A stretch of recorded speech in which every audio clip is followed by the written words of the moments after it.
Cordial saludo para el docente Carlos Oswaldo Moreno Salgado y los estudiantes de la materia Laboratorio de Ciencias Básicas 2 del programa de Medicina de la Universidad de Pamplona. En el presente trabajo se hará una revisión de la enfermedad hereditaria conocida como fibrosis quística, teniendo en cuenta la conceptualización teórica, datos demográficos, fisiopatología, presentación de un caso clínico, análisis complementarios, diagnóstico médico diferencial, tratamiento, evolución, conclusión y discusión. El presente trabajo es elaborado por Carlos Daniel Díaz Betancur y Daniel Santiago Gómez Pérez.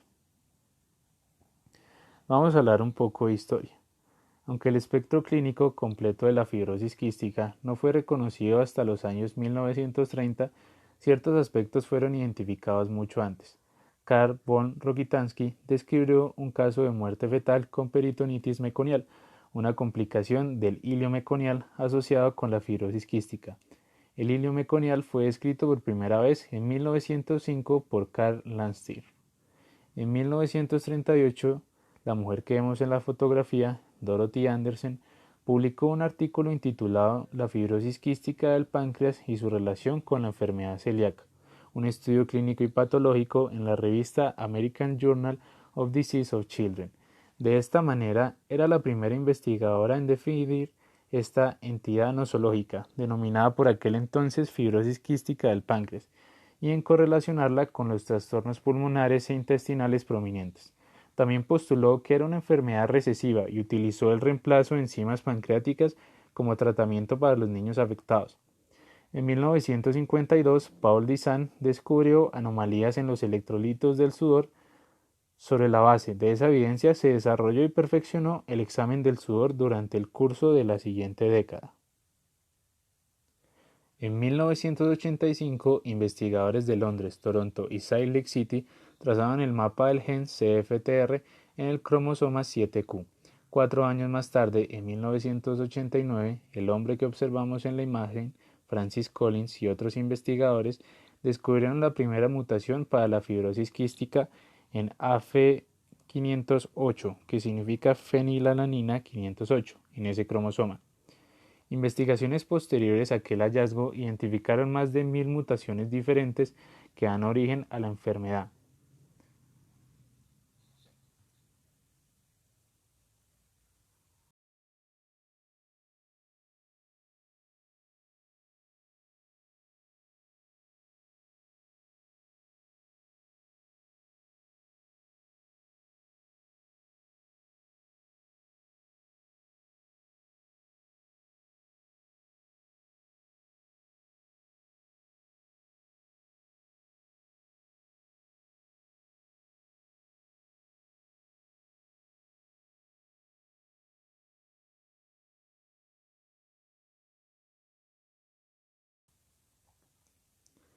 Debido a que las mutaciones del gen CFTR son generalmente pequeñas, las técnicas de la genética clásica o formal no fueron capaces de determinar con precisión el gen mutante. Utilizando marcadores proteicos, los estudios de ligamiento genético lograron trazar un mapa de la mutación del cromosoma 7. Las técnicas de paseo y salto cromosómico sirvieron entonces para identificar y secuenciar el gen. Este gen fue uno de los primeros genes en ser localizado y secuenciado por mapeo genético, y algunos de los participantes en este proyecto, como Francis Collins, estuvieron implicados más tarde en proyectos del genoma humano.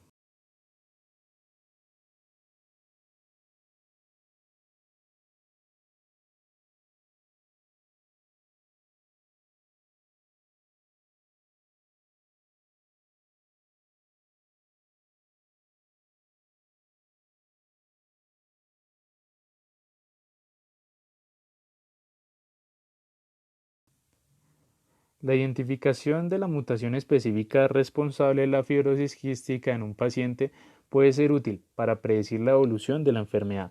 Por ejemplo, los pacientes homocigotos para la mutación AF508 presentan en casi todos los casos insuficiencia pancreática y tienen, por lo tanto, en general, un grado relativamente severo de afectación respiratoria. Sin embargo, existen excepciones que indican la posibilidad de que factores adicionales, quizás genes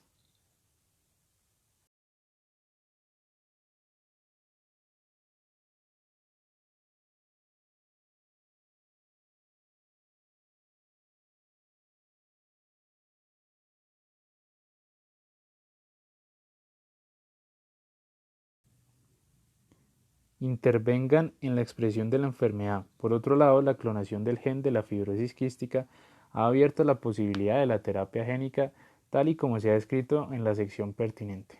Bueno, ahora hablando de la conceptualización teórica, tenemos que la fibrosis quística es una patología genética de patrón autosómico recesivo.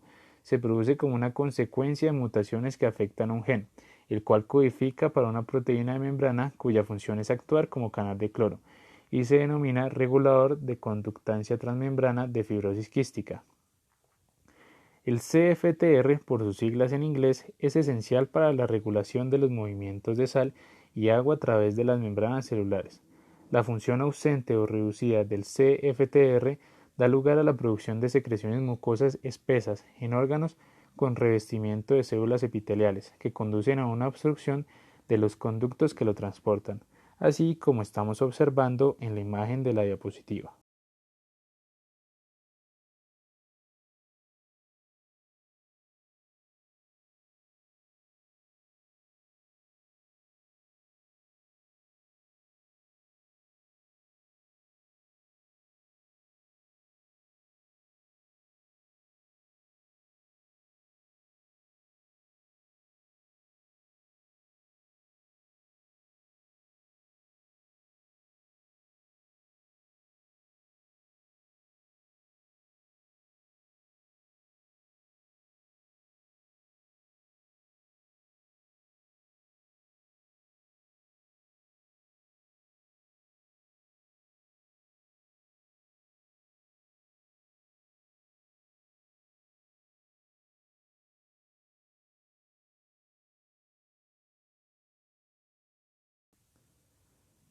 En esta diapositiva observamos al gen CFTR. Está ubicado en el brazo largo del cromosoma 7 en la posición Q31.2. Esta posición es la que está indicada en rojo y tiene una extensión considerable de aproximadamente 250 kilobases, por lo tanto ofrece un blanco mutacional grande. De hecho, se han descrito más de 1.700 mutaciones causantes de la enfermedad con frecuencias individuales variables. Como se conoce, la mutación mundialmente más común es la de elección de fenilalanina en la posición 508 de la proteína 5 o PF508.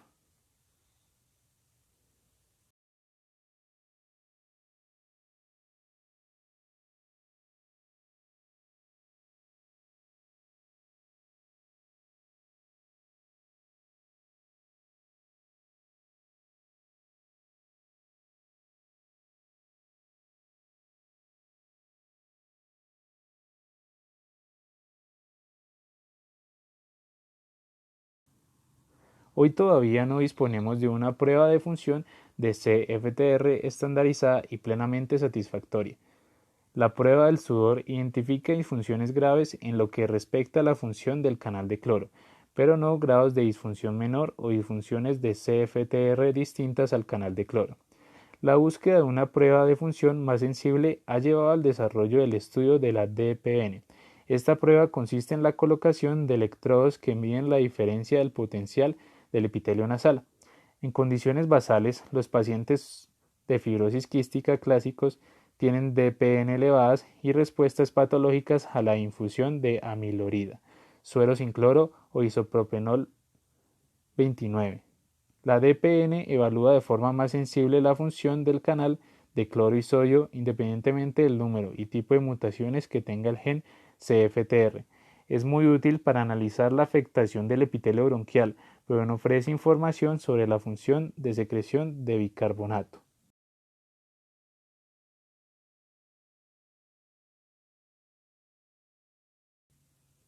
Datos demográficos. Aunque se descubre que la fibrosis quística comprende principalmente a la población caucásica, actualmente se reconoce que ningún grupo étnico puede ser considerado exento de la fibrosis quística. Así, la incidencia puede variar de 1 a 2.500 personas en Australia y de 1 a 10.000, 35.000 en Japón. En Latinoamérica, las estimaciones sugieren que la fibrosis quística afecta de 1 en 6.000 personas. 14.000 nacidos vivos en Paraguay, según los datos preliminares aún no publicados por el Programa Nacional de Detección Neonatal subprograma fibrosis quística. La incidencia sería de 1 entre 4.963 personas. En Colombia, por ejemplo en Bogotá, Cundinamarca, Boyacá y Santander, región centro-oriental, presentaron la frecuencia de portadores más altas con 1 de cada 58 personas, similar a la de Antioquia, Caldas y Quindío, zonas centro-occidente, con 1 de cada 60 personas.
Fisiopatología. La proteína codificada por el gen de la fibrosis quística, la CFTR, funciona como un canal de cloro y se localiza en la membrana apical de las células epiteliales. Esta proteína es anormal en estos pacientes y el resultado final es un transporte alterado de agua y electrolitos, así como un aumento en la absorción de sodio en los órganos afectos. Todo esto unido al ADN procedente de los neutrófilos produce en la vía aérea un espesamiento de las secreciones, originando alteración en el transporte mucociliar, dificultad para la eliminación bacteriana, infección y predisposición al daño pulmonar.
En esta figura vamos a observar la proteína CFTR responsable del transporte de los iones cloro y también vamos a ver un canal de sodio. Entonces, cuando hay un transporte defectivo de cloro, abunda la entrada de sodio en el líquido intracelular. Esto conlleva a que se adhieran bacterias al moco que se queda en las células epiteliales.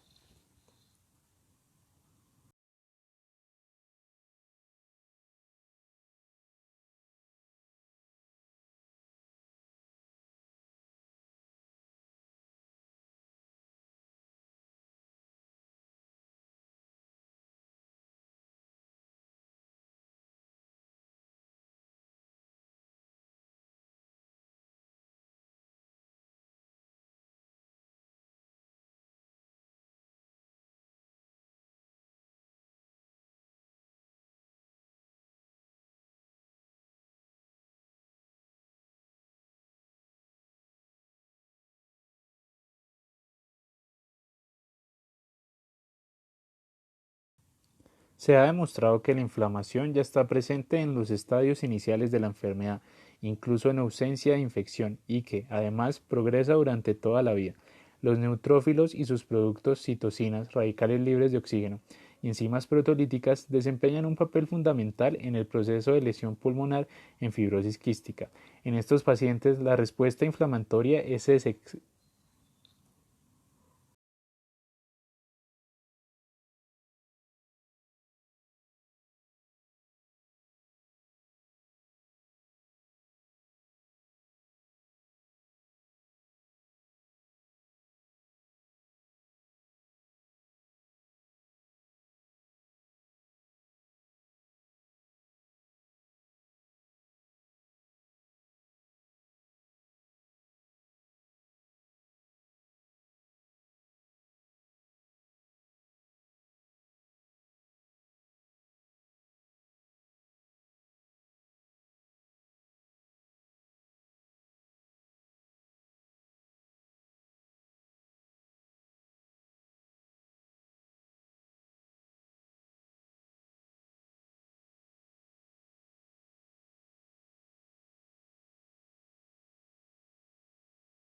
excesiva e inefectiva. Está demostrado que en el lavado broncoalveolar de niños con 4 semanas de vida se encuentran niveles elevados de interleucina 8 y neutrófilos activados. En ausencia de infección bacteriana, no obstante, esta también puede detectarse desde las primeras 8 semanas de vida.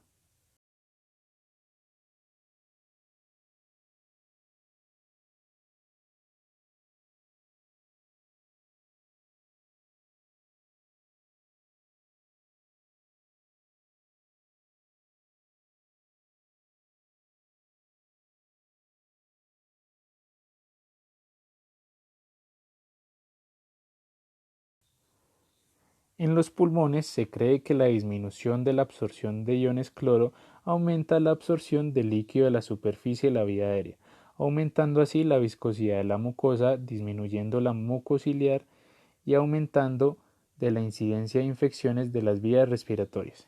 En las glándulas sudoríparas, los defectos en CFTR impiden la reabsorción de cloro en el conducto de las glándulas sudoríparas, lo que aumenta la concentración de cloruro de sodio en el sudor. La presencia de sudor salado en niños con fibrosis quísticas da lugar al adagio del norte de Europa. Ay de ese niño que cuando se besa en la frente sabe a sal, está hechizado y pronto debe morir.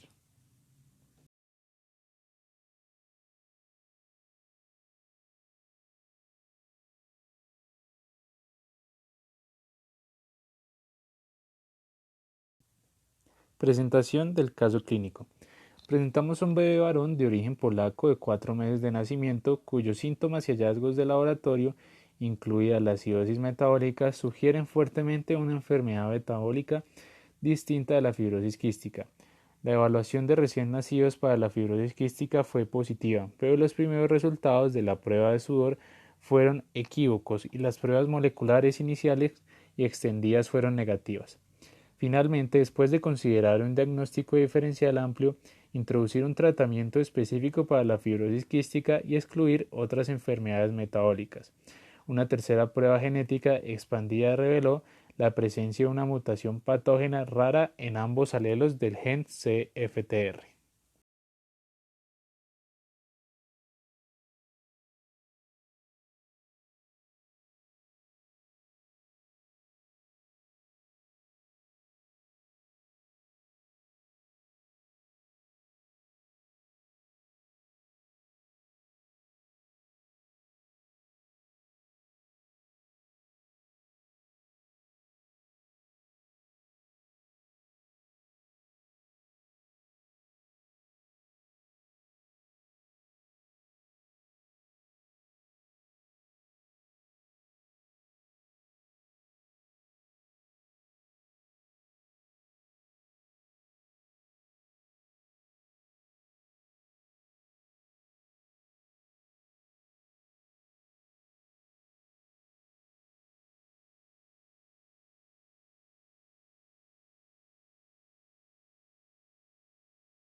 El niño nació prematuramente con 35 semanas de gestación, de un embarazo complicado por neumonía materna, hipotiroidismo e insuficiencia cervical.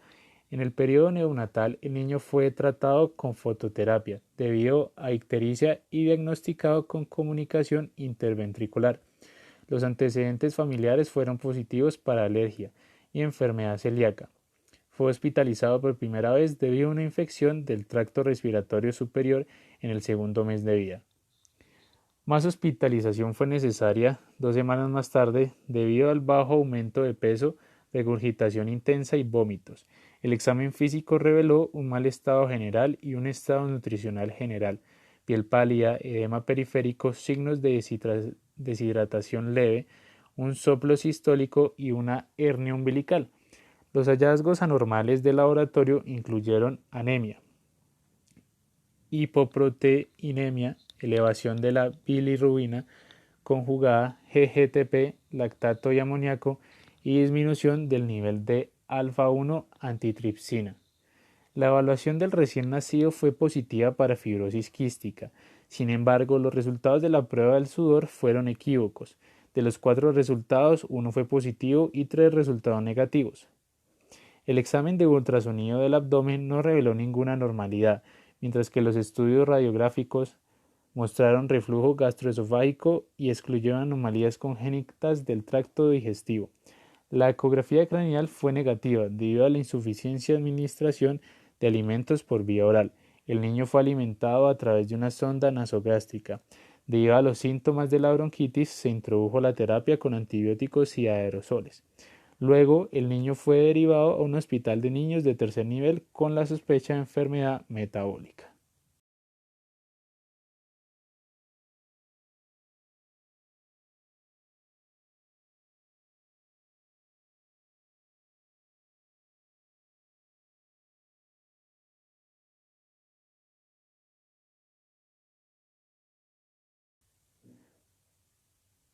Problemas pulmonares. Al ingresar, el niño presentó tos, estertores y ronchi.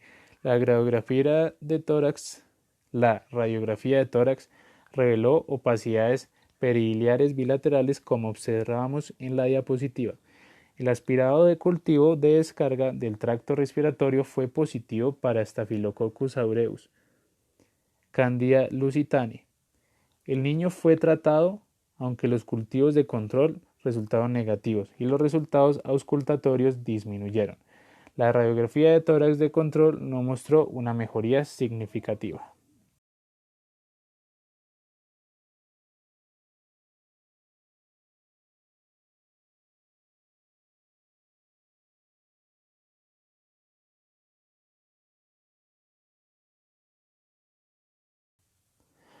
Problemas gastrointestinales y nutricionales. Los ácidos biliares y las concentraciones de GGTP fueron elevados. El nivel de alfa-1 antitripsina no disminuyó esta vez. Hubo deficiencias de vitamina A y E, mientras que la concentración de vitamina D fue promedio. El frenillo labial estaba socavado, pero a la alta aún era necesario un tubo nasogástrico debido a la succión ineficaz.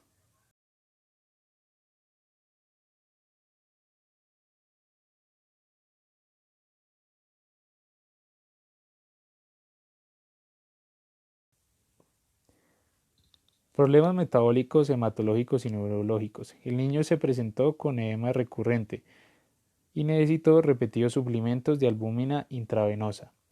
Debido al avance de la anemia fue necesaria una segunda transfusión de concentrado de glóbulos rojos. La prueba de gases de sangre mostró acidosis metabólica. Los niveles de lactato y amoníaco fueron elevados. Debido a la disminución generalizada del tono muscular y los reflejos tendinosos y a la sospecha de enfermedad metabólica, se realizaron los siguientes exámenes: oftalmoscopia, resonancia magnética de la cabeza, MG, aunque los aminoácidos séricos y la cromatografía de gases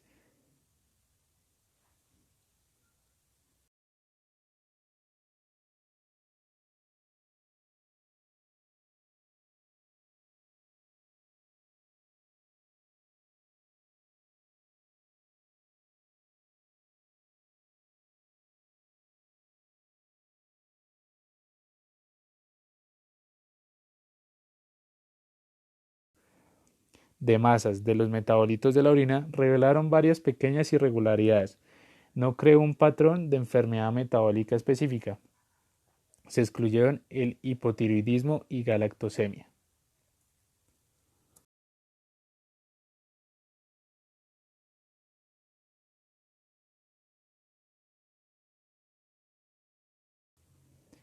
Resultados equivalentes de la prueba de cloruro en el sudor. Las causas de los resultados falsos positivos de la prueba de sudor se tomaron en consideración y se excluyeron, es decir, enfermedad celíaca, dermatitis atópica, displasia ectodérmica, fucosidosis, deficiencia de G6PD, glucogenosis tipo 1, mucopalisacarosis, insuficiencia suprarrenal, tiroidea y paratiroidea, nefrosis, colestasis familiar y diabetes insípida. La desnutrición puede causar resultados falsos positivos y falsos negativos. Los resultados falsos negativos también pueden ser inducidos por edema periférico, problemas técnicos, terapia con glucocorticoides y algunas mutaciones. Las mediciones de la prueba de sudor realizadas en un mejor estado nutricional y sin edema periférico fueron altamente positivas en este paciente.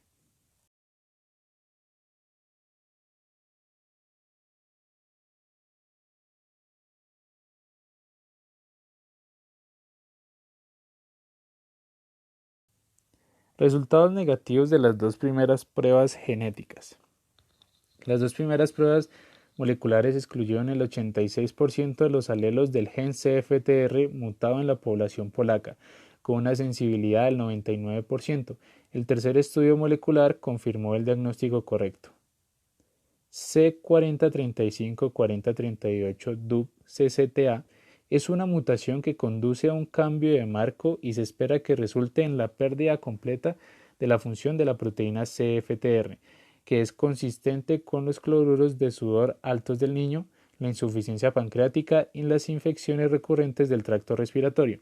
Esta mutación es esporádica, no se encuentra en la base de datos CFTR2, pero está registrada en las bases de datos CFTR y HGMD. Hasta ahora solo se ha informado en pacientes de origen polaco y solo en combinación con otras mutaciones.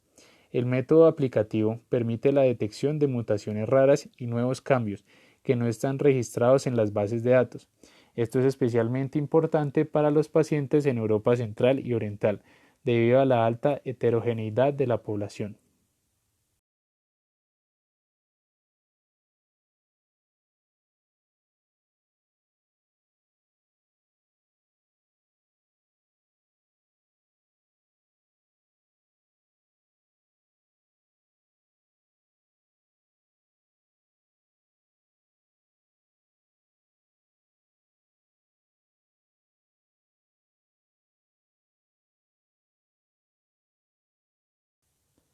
Y la conclusión del caso clínico: se considera que la fibrosis quística es un trastorno monogenético.